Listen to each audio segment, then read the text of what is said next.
बिस्मिल्लाहिर्रहमानिर्रहीम। Welcome back to my channel dear students. उम्मीद है چې ټول به ښه وئ. راځو نن ویډیو کې په ډیکسټروز نارمل سلاین چې مخفف یې ډي ان اس ته په دې باندې خبرې کوو. موږ کرسټلایډ فلویډ شروع کړي دي، آی وي فلویډز دي. دا تیرې ویډیو کې موږ په نارمل سلاین باندې غږېدلي وو، دغه ویډیو کې به موږ په ډیکسټروز نارمل سلاین چې مخفف یې ډي ان اس ته په دې باندې به وغږېږو. په دې ویډیو کې به د ډي ان اس په کمپوزیشن ترکیب باندې خبرې وکړو چې ډي ان اس کې چې شامل دي، څنګه جوړ شوی ده، له څه شي نه جوړ شوی ده، او همدا ډول د ډي ان اس په یوزز یا استعمال باندې به هم خبرې وکړو چې کومو ځایونو کې موږ د ډي ان اس نه استفاده کولی شو. اوله خبره خو دا چې ډي ان اس کرسټلایډ آی وي میعاد دي چې د ورید له لارې د اړتیا په وخت کې ناروغانو ته تطبیق کیږي. ډي ان اس ولې کرسټلایډز میعاد دي؟ ځکه چې ما ویلي وو کرسټلایډ فلویډ هغه مایع ته ویل کیږي چې جوړ وي له اوبو نه، او دویم شی هم پکې ښودلی الکترولایټس نه، دریم شی پکې د سمال واټر سولوبل مالیکیولز، کوچني اوبو کې حل کېدلو وړ مالیکیولونه، یعنې د دې درې شیانو نه چې کوم سلوشن جوړ شي، کوم محلول جوړ شي، هغې ته موږ کرسټلایډ فلویډ وایو. نو راځم د ډي ان اس کمپوزیشن باندې ولغږېږم. که زه یو سل سی سی ډي ان اس راواخلم او وګورم چې د سل ایم ایل ډي ان اس په ترکیب کې چې شامل دي، نو درې شیان پکې دي. یو پکې دا ډیکسټروز ګلوکوز دی، یو قیمتاکن دی، خواږه دي، 5 ګرامه ډیکسټروز مو راخستی. سوډیم کلورایډ 0.9 ګرامه سوډیم کلورایډ هم اخستی، ځکه پورته مې نارمل سلاین لیکلی، دا ترکیب مې نارمل سلاین کې تشریح کړی و. نو 0.9 ګرامه به سوډیم کلورایډ راواخلو. دریم ډیسټلډ واټر به راواخلو، اوبه به راواخلو. اوبه به څومره اخلو؟ کیو اس، څومره اوبه چې د دې محلول جوړېدو لپاره مناسبې وي، پکار وي، انف وي، هغومره به اوبه راواخلو. نو که تاسو یې وګورئ نو ډي ان اس کرسټلایډ فلویډ ولې دي؟ ځکه چې په ډي ان اس کې درې شیان شول. یو خو پکې اوبه شوه، دویم پکې الکترولایټس دي چې سوډیم کلورایډ دی دلته، او دریم پکې سمال واټر سولوبل مالیکول چې دلته ډیکسټروز دی. د دې وجې نه ډي ان اس کرسټلایډ آی وي میعاد دي.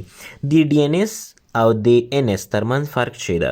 یعنې د ډیکسټروز نارمل سلاین او د عادي نارمل سلاین ترمنځ څه فرق دی؟ یو فرق پکې دا ده چې نارمل سلاین کې صرف دوه شیان وو، سوډیم کلورایډ و او اوبه وي، خو په ډي ان اس کې یو شی اضافه شه.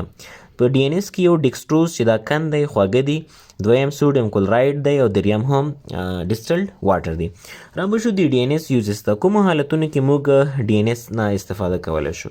اول ډیهایډریشن هغه حالت ته ویل کېږي کله چې یو باډي، کله چې یو جسم ډېر زیات میعات له لاسه ورکړي، د میعاتو کموالي سره مخامخ شي، د هر علت له وجې چې وي، یا د اسهالاتو له وجې وي، یا د ډېر زیات خولې کېدلو له وجې وي، یا هم د ومیټنګ له وجې وي، د هر علت له وجې چې وي، خو چې باډي فلویډ لاز وکړي، وجود میعات ضایع کړي، دې کنډیشن ته ډیهایډریشن وایي. یعنې وجود ته چې څومره میعاتو ضرورت وي عمره په وجود کې نه وي، لاس شوي وي، ضایع شوي وي، دې کنډیشن ته ډیهایډریشن وایي. نو ډیهایډریشن وخت کې هم موږ له ډي ان اس نه استفاده کولی شو. سیکنډ کنډیشن دی هایپوګلایسیمیا. هایپوګلایسیمیا حالت ته وایي کله چې په وینه کې ګلوکوز د نورمال رینج نه، هغه سټینډرډ رینج نه کم شي، دې کنډیشن ته موږ وایو هایپوګلایسیمیا. په لاندې ډول وینه کې چې کله ګلوکوز کم شي، نورمال نه، دې حالت ته هایپوګلایسیمیا وایو. په دې کې موږ له ډي ان اس نه استفاده کوو، ځکه چې په ډي ان اس کې یو شی چې هغه ډیکسټروز دی، ګلوکوز دی، دا پکې شامل ده.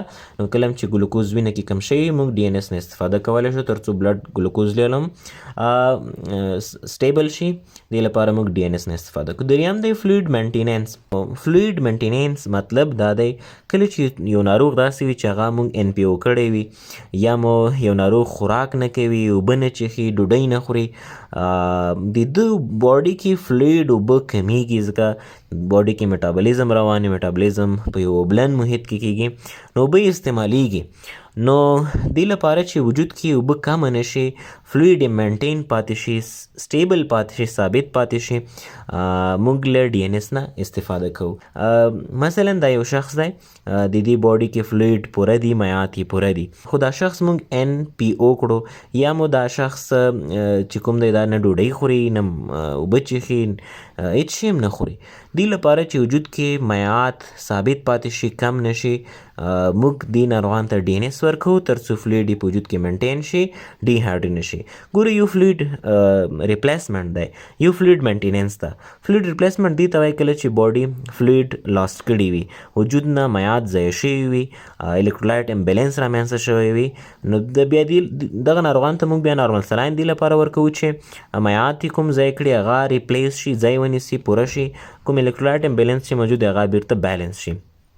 نو هغې ته فلویډ ریپلیسمنټ وایي. یو فلویډ مینټیننس ده. فلویډ مینټیننس کې ناروغ کې میعاد پوره وي، خو دې لپاره چې ناروغ موږ خوراک به بند کړی وي یا خوراک نه کوي یا څښاک نه کوي، نو میعاد کموالي سره مخامخ نه شي. همدا میعاد چې کوم فلحال په وجود کې لري دا ثابت پاتې شي، نو دې لپاره بیا موږ د فلویډ مینټیننس کلمه کاروو. نو فلویډ مینټیننس په خاطر موږ د ناروغانو ته ډي ان اس نه استفاده کوی شو.